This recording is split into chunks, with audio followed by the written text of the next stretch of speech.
साताऱ्याच्या राजकारणात ट्विस्ट, कुणी काहीही बोलू द्या, सातारा झेडपी अध्यक्ष राष्ट्रवादीचाच, सोळसकरांच्या वक्तव्याने खळबळ। सातारा जिल्हा परिषद अध्यक्षपदाच्या राजकारणाला आता नवं वळण मिळालं आहे। कोणी काहीही म्हणू द्या, पण सातारा जिल्ह्यामध्ये जिल्हा परिषद अध्यक्ष राष्ट्रवादी काँग्रेसचाच होणार, असा ठाम दावा राष्ट्रवादी काँग्रेसचे जिल्हाध्यक्ष बाळासाहेब सोळसकर यांनी केला आहे। भर सभेमध्ये बोलताना त्यांनी स्पष्ट शब्दात सांगितले की राष्ट्रवादी काँग्रेस आणि शिवसेना यांच्यात मजबूत आणि सकारात्मक युती असून सत्ता स्थापनेबाबत कोणताही संभ्रम नाही। दोन्ही पक्ष एकत्रितपणे निर्णय घेणार असून जिल्हा परिषदेमध्ये राष्ट्रवादीचीच भूमिका निर्णायक राहणार असल्याचा विश्वास त्यांनी व्यक्त केला। सध्या सातारा जिल्ह्यात राजकीय घडामोडींना वेग आला असून अध्यक्षपद कोणाच्या वाट्याला जाणार याकडे सर्वांचे लक्ष लागले आहे।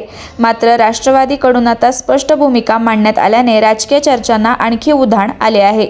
शिवसेना राष्ट्रवादी युती मजबूत असल्याचा पुनरुच्चार करत आगामी काळात सत्ता समीकरण राष्ट्रवादीच्या बाजूनेच राहील असा दावा बाळासाहेब सोळसकर यांनी केला। त्यामुळे सातारा जिल्हा परिषद अध्यक्षपदाची लढत आता अधिकच रंगतदार होण्याची चिन्हे दिसत आहेत।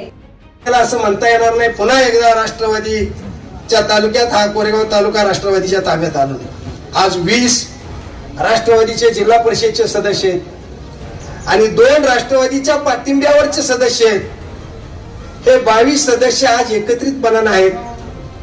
उद्याची जिल्हा परिषद समितीत घड्याळाचा जिल्हा परिषदचा अध्यक्ष होईल एवढाच शब्द या निमित्तानं आपल्याला तुम्हाला सगळ्याला देतो। त्यात कुठली अडचण येणार नाही। कुणी काही किती गप्पा मारू द्या, कारण शंभूराज देसाई आणि मकरंद पाटील आबा हे एका ताकदीने एका जीवानं एकत्रितपणाने काम करतायत आणि आमच्या दोघांची संख्याबळ बघितलं तर जवळपास 37-38 पर्यंत जाते आणि त्यामुळं उद्याची जिल्हा परिषद पंचायत समितीला फारशी अडचण येणार। ठीक आहे, कोण टीव्हीवर काय बोलत असेल, कोण काय म्हणत असेल, तो त्याचा प्रश्न आहे। लोकशाही ज्याला त्याला तो अधिकार आहे, कोणी काय बोलावं।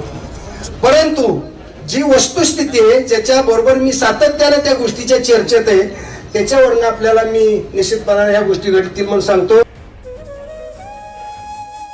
अशाच नवनवीन अपडेटसाठी आमच्या खबर गावाकडची या चॅनेलला सबस्क्राईब करा, आमचे व्हिडिओ लाईक करा आणि शेअर करा। धन्यवाद।